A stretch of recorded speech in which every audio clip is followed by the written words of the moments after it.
And good afternoon, everybody. This is Michael Filigera. I am with logicalsignals.com, and this is the Elliott Wave update for the NQ for Thursday, April 22nd, 2021.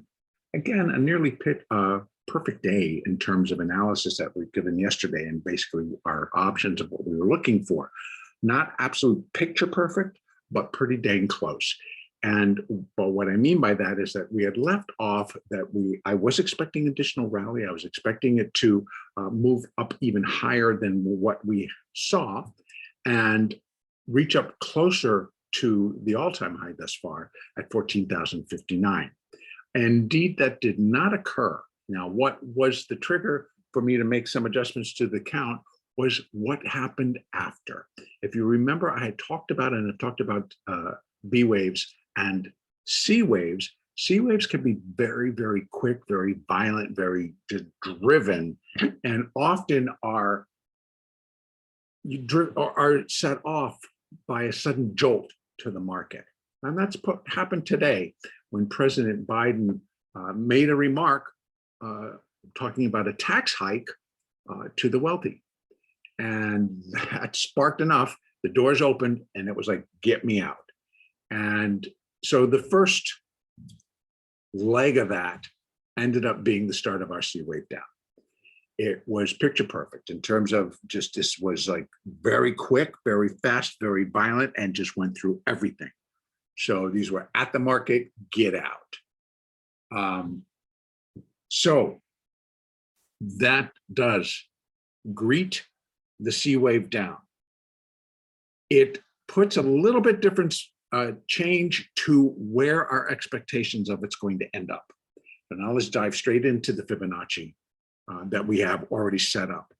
What I've changed is that this is still the endpoint of A, but the B is now complete. And that is pretty clear by what took place here, unless by all odds, tomorrow, the market just blasts and goes straight back to here and even higher. Because then I'd have to say that this is A of B, B of B, and then C of B up. That's the alternate right now. I am not banking on that one. I'm banking on additional downside. Now that that bit of news is out, and we've got a lot of different areas that people have got to kind of fit that into their reality or non-reality. So I think there's additional downside to come to finish a C wave and in turn the minor wave 4. So what I have done is I've now added Fibonacci extensions to see where the C wave can end up, because the C wave is going to be related to the A wave. And that's what all of this represents. So truly our first support level that could complete this is 13,692. That's the first. I don't particularly believe that these first two, 13,663, will actually contain it. If it gets going, I don't think it can contain it. But in fairness to the conversation and to the probabilities or the potential, you have to keep them there. I would expect at least 100%, which is where, say, wave C would be equal in length to wave A, and that's going to be at 13,587. Now, even that may not contain it. And I'm going to tell you why, because now my next level there's two Fibonacci relationships coming into confluence right there. And that adds a little bit of weight because we're trying to measure wave C, and now we're placing that against what the expectations were for a wave 4, right? The next wave up. And that was this higher level Fibonacci calculation. It was a retracement, and what we were looking for the retracement levels for a minor wave 4. Okay, so I ran that from the end of wave 2, the beginning of wave 3, down below, up to this level, and that put us in line for our initial was 236. And you'll remember through this entire conversation, I basically have been talking about the 236 is not impossible, and it kind of could fit with the intensity of potential buying that we still had left or were expecting to see. But then that kind of dissipated the market is now looking more like it's going to break below, because first of all, the first most common relationship for an ABC corrective wave, particularly a wave 2 or a wave 4, is 0.382.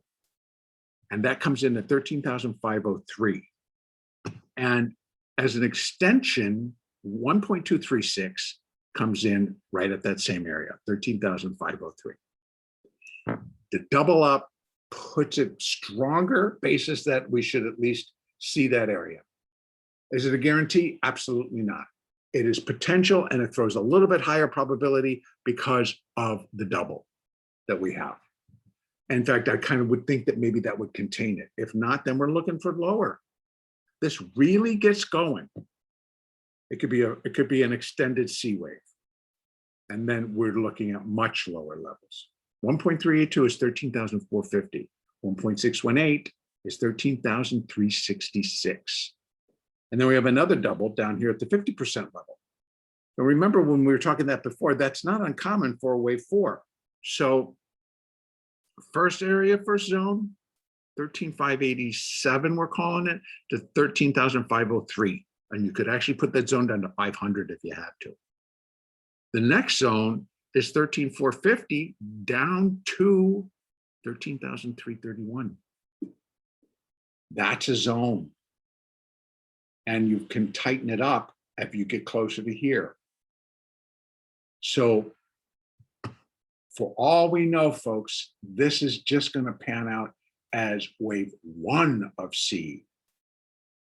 Or, you know, that this 5th wave that we're expecting, if this was the 3rd, and then the 5th wave could also extend and just plow lower. So we have the probability, we have the potential, we have our levels.